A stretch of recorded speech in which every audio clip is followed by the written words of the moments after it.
నాకు దేవతలందరిలో శ్రీకృష్ణుడు అంటే చాలా ఇష్టం. ఎందుకంటే అతను ఎవరినీ బాధపెట్టలేదు. అతను ఇతరులను చేయమని రెచ్చగొట్టడు. అతను ఎవరితోనూ ఐ లవ్ యూ అనడు. కాని ప్రతి ఒక్కరూ తనను తీవ్రంగా ప్రేమించేలా చేస్తాడు. ఆయనలోని ప్రత్యేకత ఏమిటంటే ఎలాంటి మాయాజాలం లేకుండా అతను తన మనస్సు మరియు మాటలతో మొత్తం ప్రపంచాన్ని మరియు తన చుట్టూ ఉన్న వ్యక్తులను నియంత్రించగలడు. శ్రీకృష్ణ భగవానుడితో ముడిపడి ఉన్న ద్వారక స్థల రహస్యాన్ని ఛేదిద్దాం. ద్వారక ప్రదేశం గురించి చెప్పాలంటే నేను చాలా చదివాను మరియు దాని గురించి చాలా విషయాలు తెలుసుకున్నాను. మాకు ఉన్న సమయం కేవలం 10 నిమిషాలు, చాలా పరిమితమైనది. కాబట్టి మీరు తెలుసుకోవలసినది నేను మీకు చెప్తాను.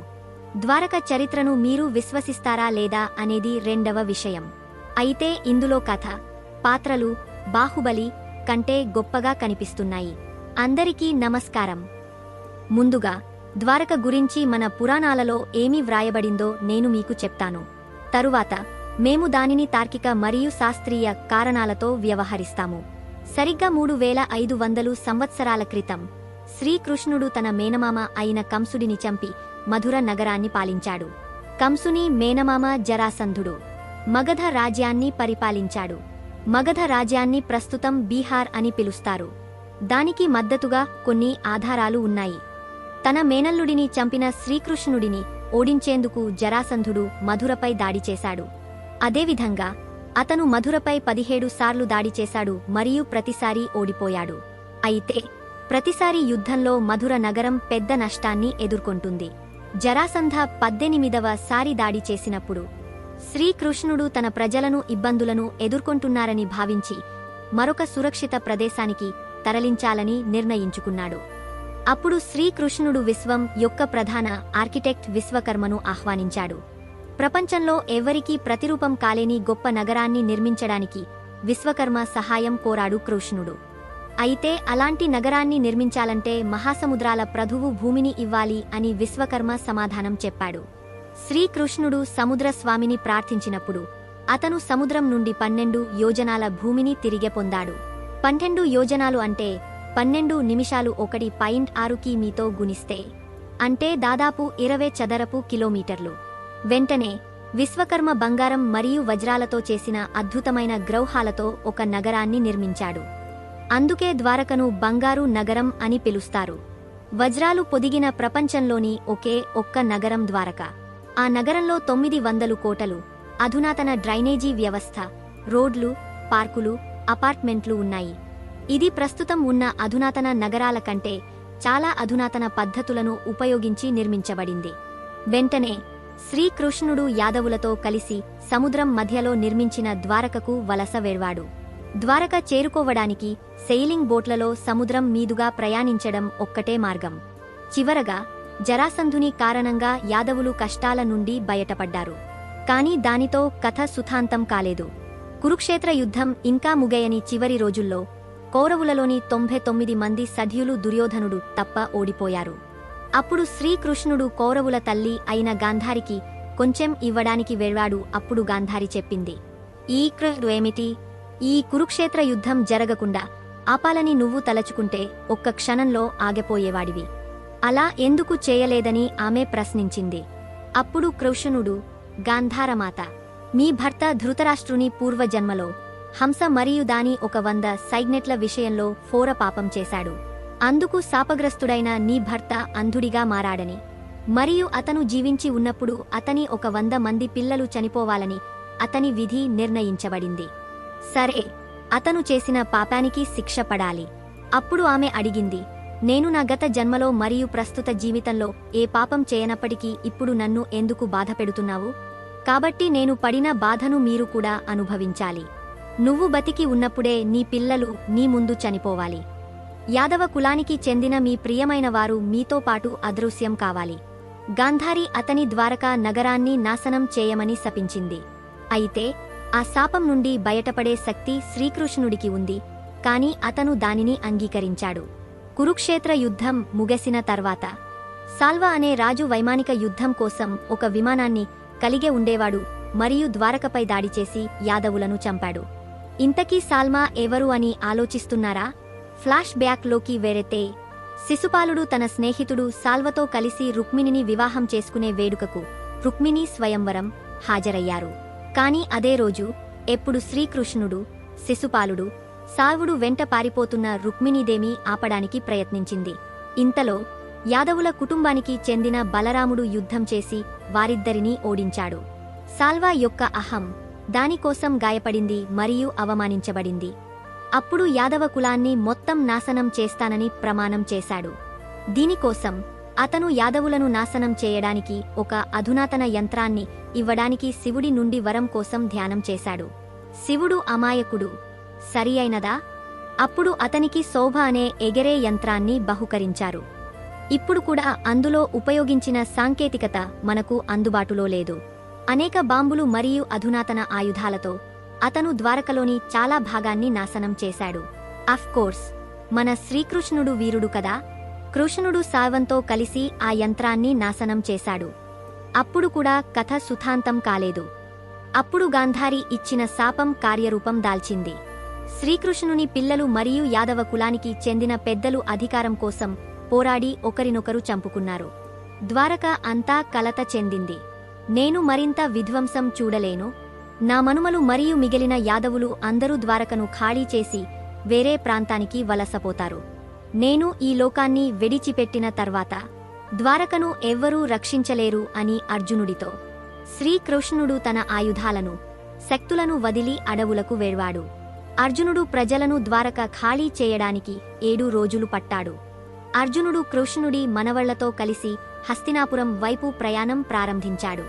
అయినా కూడా కథ పూర్తి కాలేదు. శ్రీకృష్ణుడు అడవుల్లో ధ్యానంలో ఉన్నప్పుడు ఒక వేటగాడు జింకను వేటాడేటప్పుడు అనుకోకుండా కృష్ణుడిపై బాణం గురిపెట్టాడు. ఈ వేటగాడు మరెవరో కాదు, అతని గత జన్మలో వాలిరాజు. అదేంటే రామాయణంలో వాలి, సుగ్రీవుల మధ్య యుద్ధం జరుగుతుండగా అక్కడ చెట్టు వెనుక దాక్కున్న శ్రీరాముడు వాలిపై బాణం వేసి చంపాడు. ఇక్కడ నేను మీకు పరోక్షంగా ఒక వాస్తవాన్ని చెప్పాను. అంటే ఏమిటి? రామాయణం మహాభారతం కంటే ముందు జరిగింది. కృష్ణుడు మరణించిన వెంటనే కృష్ణుడికి ద్వారకను ఇచ్చిన మహాసముద్ర స్వామి సునామీ రూపంలో భూమిని లాక్కున్నాడు. హస్తినాపురం వెళుతున్న అర్జునుడు అది చూశాడు.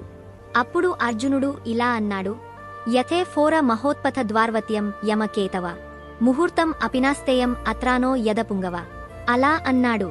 అంటే విపత్తు మరణం యొక్క అర్థం లాంటిది. అంటే యాదవులు అక్కడ ఉండడానికి అర్హులు కారు. ఇక నుంచి ద్వారక అనేది పేరు మాత్రమేనని, జ్ఞాపకంగా మిగిలిపోతుందని అర్జునుడు చెప్పాడు. నిజానికి భారతదేశంలోని సప్తపురి 7 పవిత్ర నగరాలు లో ద్వారక ఒకటి. మిగిలిన 6 మధుర, అయోధ్య, కాశీ, కంచి, ఉజ్జయిని మరియు పూరి. అయితే ఇప్పటి వరకు నేను ఏం మాట్లాడినా నాకు తెలిసిన సమాచారం మహాభారతం, భగవద్గీత, స్కంద పురాణం, విష్ణు పురాణం, హరివంశ పురాణం వంటి ఇతిహాసాలలో వ్రాయబడిందని నేను ఇప్పుడే చెప్పాను. అది నమ్మడం లేదా నమ్మకపోవడం మీ ఇష్టం. నేను మీకు చెప్పిన కథ మీకు నచ్చితే నమ్మండి. మీకు నచ్చకపోతే నేను ఇప్పుడు చెప్పబోయే తార్కిక మరియు శాస్త్రీయ వాస్తవాలను నమ్మడం ప్రారంభించండి.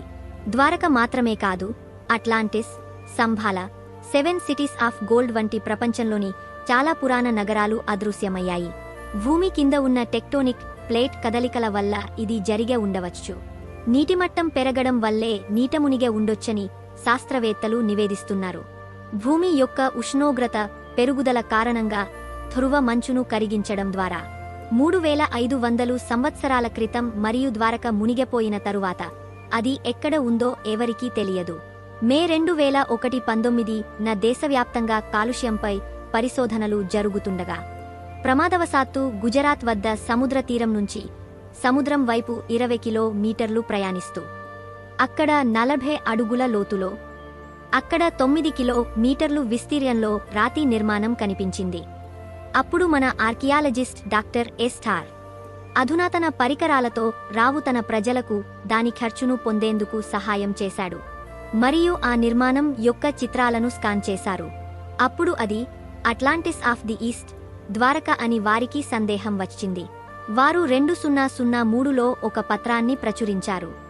ఇది ద్వారకను పోలి ఉంటుందని అందులో వారు వివరించారు. ఇందుకోసం 2001 నుంచి 2004 వరకు కేవలం 14 సార్లు సముద్రంలోకి వెళ్లారు. ఎందుకంటే అక్కడ పరిశోధన నవంబర్ నుండి సమయం ఫిబ్రవరి, తక్కువ వేవ్ ప్రచారం సమయంలో మరియు స్పష్టమైన ఆకాశం ఉన్నప్పుడు. దీని ప్రకారం పరిశోధనకు సౌకర్యవంతమైన సమయం 40 రోజులు మాత్రమే. అక్కడి నుంచి కొన్ని వస్తువులను సేకరిస్తూ వాటిని బయటకు తీసుకొచ్చిన తర్వాత కార్బన్ డేటింగ్ చేయించుకున్నప్పుడు అవి 3500 సంవత్సరాలకు పూర్వం నాటివని తెలిసింది. కొన్ని విషయాలు 5000 సంవత్సరాల వయస్సులో ఉన్నాయి మరియు దానికంటే పాతవి ఉన్నాయని కూడా కనుగొన్నారు. వీటిలో ద్వారకా ముద్ర ముఖ్యమైనది. ఇది ఇనుముతో తయారు చేయబడిన చిన్న ప్లేట్. ఇందులో 3 జంతువుల తలలతో చిత్రాలు ఉన్నాయి. ఆ రోజుల్లో ద్వారకలో యాదవులు దీనిని గుర్తింపుగా ఉపయోగించుకున్నారని మన ఇతిహాసాలలో వ్రాయబడింది. ఇది ఎవరి దగ్గర ఉందో వారు మాత్రమే ద్వారకలో ఉండాలని కూడా రాశారు. ఇది మాత్రమే కాకుండా ఇతిహాసాలలో ద్వారకకు సంబంధించిన వివరణ కూడా నీటి అడుగున దొరికిన ద్వారక లేఅవుట్ కొలతలతో సరిపోలింది. ద్వారకా ముద్ర, రోడ్లు, డ్రైనేజీ వ్యవస్థ, పార్కులు ఆ వర్మన సరిపోలింది. ప్రస్తుతానికి ఇది ద్వారక అని నమ్ముతారు. అయితే ద్వారక మునిగిన సమయాన్ని గుర్తించడం. శ్రీకృష్ణుని కాలంలో సూర్యగ్రహణం మరియు చంద్రగ్రహణం గురించి పురాణాలలో ఎక్కువగా ప్రస్తావించబడింది. వాటిలో 3 ప్రధాన సూర్యగ్రహణాలు సంభవించాయి. మొదటిది పాండవుల అరణ్య యాత్రలో జరిగింది. రెండవది 14 సంవత్సరాల తర్వాత పాండవులు తిరిగి వచ్చినప్పుడు జరిగింది. మరియు మూడవది అప్పటి నుండి 36 సంవత్సరాల తరువాత. ఈ 3 70 ఏళ్లలోపు జరిగాయి. దీని ఆధారంగా డాక్టర్ ఆర్.ఎన్.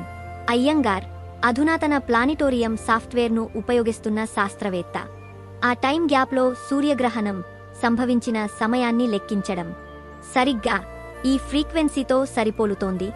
ఇది 1493 బీసీ మరియు 1443 బీసీ మధ్య జరిగినట్లు నిర్ధారించబడింది. దీని ఆధారంగా ఇతిహాసాలను విశ్లేషిస్తే